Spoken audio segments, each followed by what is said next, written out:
As real estate investors, we get some of the very best tax breaks anywhere. In fact, they're so generous that I consider it to be a profit source. And I don't know that you can really say that about taxes in all contexts. I talk about how real estate actually pays you 5 ways simultaneously: appreciation, cash flow, loan paydown made by the tenant. Fourthly is that generous basket of tax benefits that we'll discuss. And then fifthly, inflation profiting benefit that you get on the long-term fixed interest rate debt. But coming back to the fourth one, the tax advantages, really the two big ones that I predominantly think of that quickly come to mind for a lot of us are tax depreciation, which is a deduction that reduces the investor's taxable income, and the 1031 exchange, meaning that we can defer all of our capital gains tax all of our lives, which is incredible. But do you want to touch on the tax depreciation portion first, John, and tell us why that's so integral and valuable to real estate investors? Sure. When you buy stock, for example, on the market, it does not produce any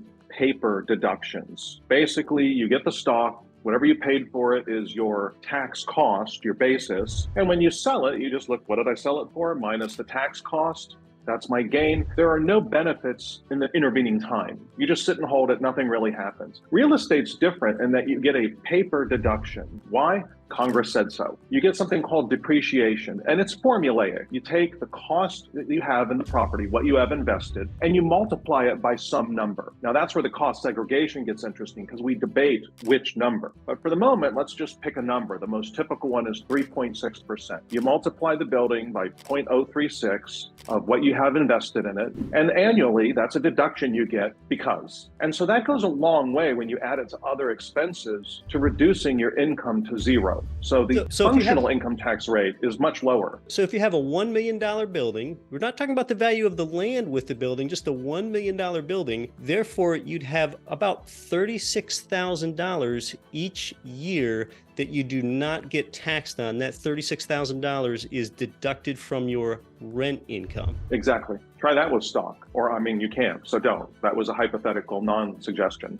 Yeah. But that's one of the big benefits, that depreciation. Now, what's the downside? Because there's always strings attached. It drops your tax cost. So if I bought for $1 million, I took $36,000. Now my tax cost is $964,000. And so when I sell, if I sell, we'll get into that, I have a larger gain. So there's a trade-off. Now, in fairness, one of the other benefits of rental real estate is if you do sell for cash and you choose to pay taxes, the tax rate on selling real estate are almost always, 98% of the time, lower than your normal tax bracket. So even if you sell after getting this depreciation benefit, the bracket is almost always considerably lower than your normal income, which is nice. And I don't want this point to be lost on people. With that example I give of the $1 million building that you buy and the fact that, say you get $100,000 of rent income from that, you'd only be taxed on $64,000 worth because you're able to deduct 3.6% of the value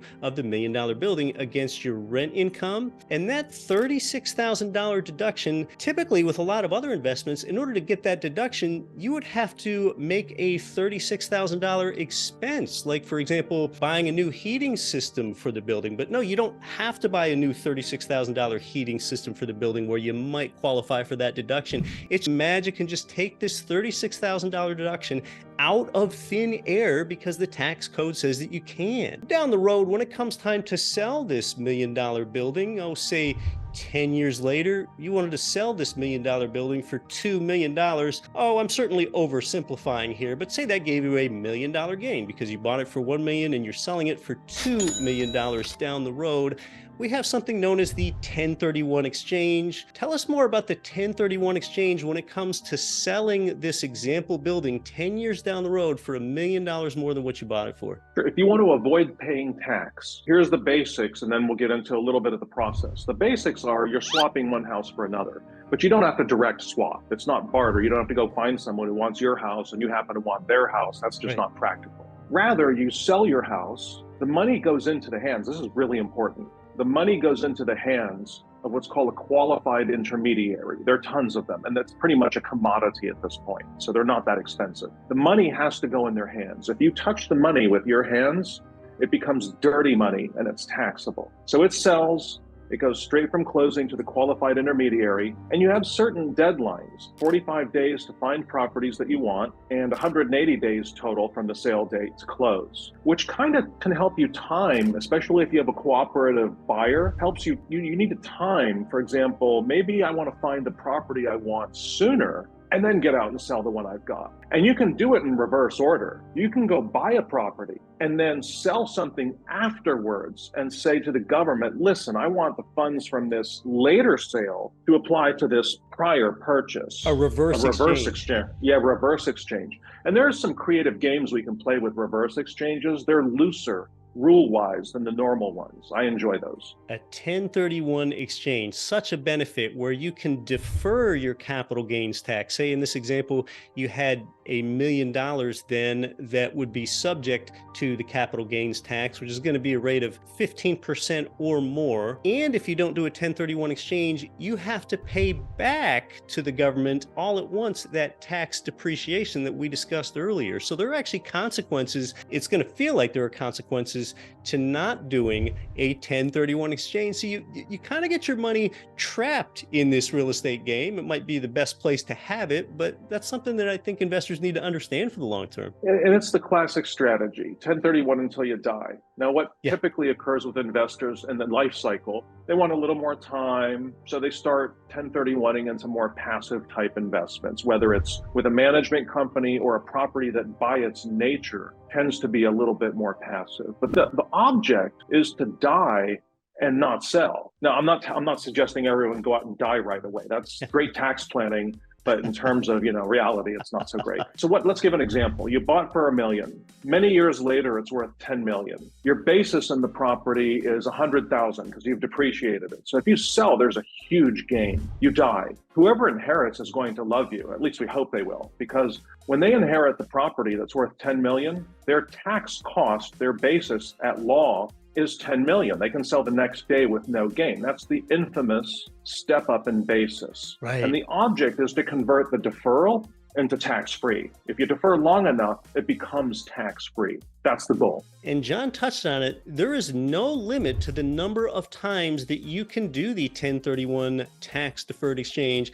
as a real estate investor. You can trade up from a $1 million property to a $2 million property. 10 more years go by to a $4 million property. 10 more years go by to an $8 million property. Now, I'm certainly oversimplifying this, but at each step, you don't owe any capital gains tax. So because you can defer it endlessly, you really never have to pay it, and it effectively becomes tax-free with that step up in basis to your heirs, like John just described. And, John, I'd like to know your thoughts. It seems a few different presidents lately, I know Biden at least, he threatened to do away with the 1031 exchange.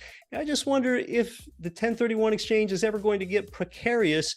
I think some people, though, don't understand that the 1031 tax deferred exchange has been around for more than 100 years. They've been talking about getting rid of the 1031 since the 1930s, and Democratic administrations have threatened to do it since the 1930s.